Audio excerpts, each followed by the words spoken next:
Hey everybody, welcome back. Today we're gonna talk about color psychology. It has been scientifically proven that colors affect our brain and create an emotional response. Knowing that, it seems to me that photographers have really no choice but to learn how to use them intentionally. If you think about it, a photograph is composed by very few elements and we can't neglect any of them if we want to send our message successfully. So the attention to details is what really sets us apart from people who just snap photos with their phones. Our images are not just taken, but they are actually carefully crafted. Photographs by themselves are just a media that is capable of capturing a particular moment in time, whether that is our birthday or a photo from the last trip we went to. We snap photos simply to freeze moments that we want to experience again.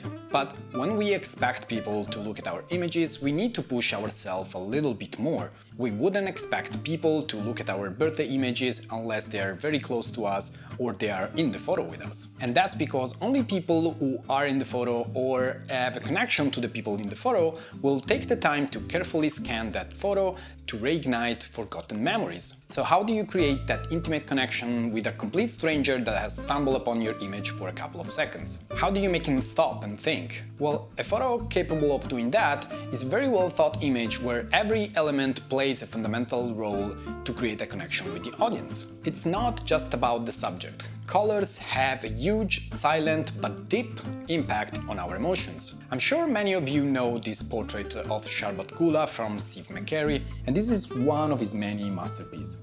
But what caught my attention here is this is a portrait or a headshot, if you will, like many others in the world. But for some reason, this is probably the most famous one.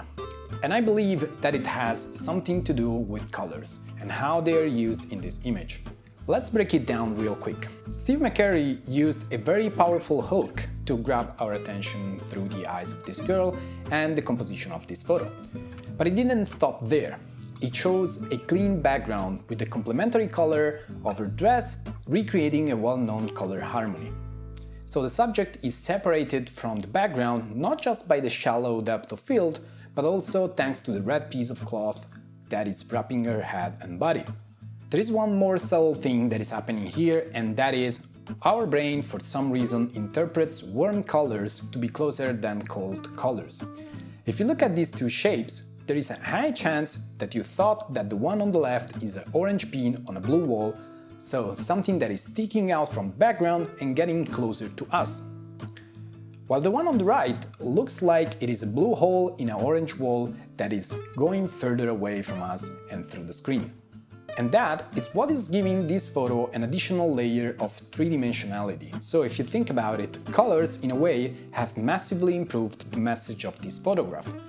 They made it clearer for the viewer and added an additional connection that has made us subconsciously think. But the conscious use of color, of course, doesn't stop there. Colors by themselves can also trigger specific feelings. So let's first discuss what emotions our society has assigned to colors, and then we can visualize how we can purposefully use them in our images. But before we proceed, if you are enjoying this video, may I remind you that this would be for you the perfect time to subscribe to my channel and to press the like button to let me know that you want to see more content like this. I would really appreciate if you could do that. Now let's go back to our video. So let's start with yellow. This is the color of happiness, enthusiasm, optimism, usually associated with smiles.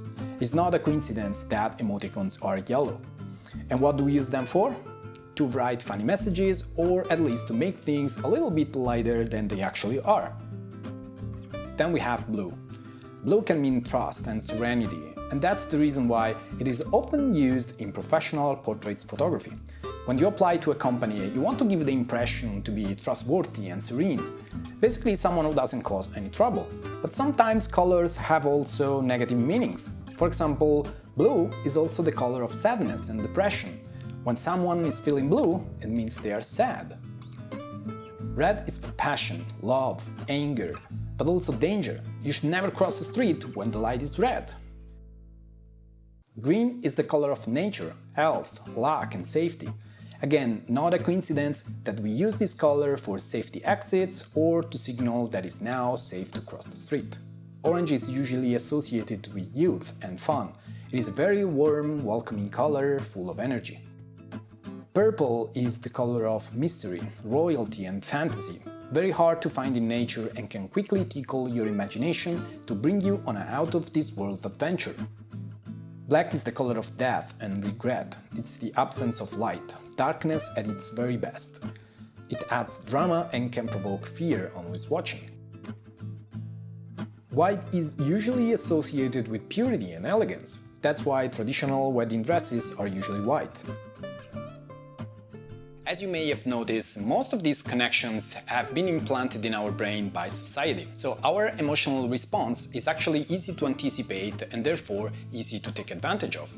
Now, achieving true mastery of this topic, of course, requires years of practice. And it's true, especially depending on which kind of photography you practice, sometimes we don't have the full control of what colors our subject has, but there are things that are under our control. For example, as landscape photographers, we can always come back at another time when the surrounding of our subject are completely different and there is a completely different mood on the scene. So let me give you a quick example. If I want to create an image that sends the message that doing paragliding at 2000 meters above the ground can be scary, I wouldn't shoot that image with a clear blue sky. I would actually wait until a clouds formation, very dark cloud formation, will appear on the sky and only then snap that photo. The adverse condition of the weather and the dark and moody colors will definitely help to drive my message. So next time you are making a photograph, try to think about the emotions you want to evoke. Try to think about how you can best reproduce the feelings you were experiencing while on location. And remember, this is not just something you can do while photographing, but it's also something to keep in mind while you are post-processing your images. Alright, hope you guys enjoyed this video. If you want to know more about colors, there are other videos on my channel, feel free to take a look at them. But for now, thanks for watching and I'll see you in the next video. Ciao!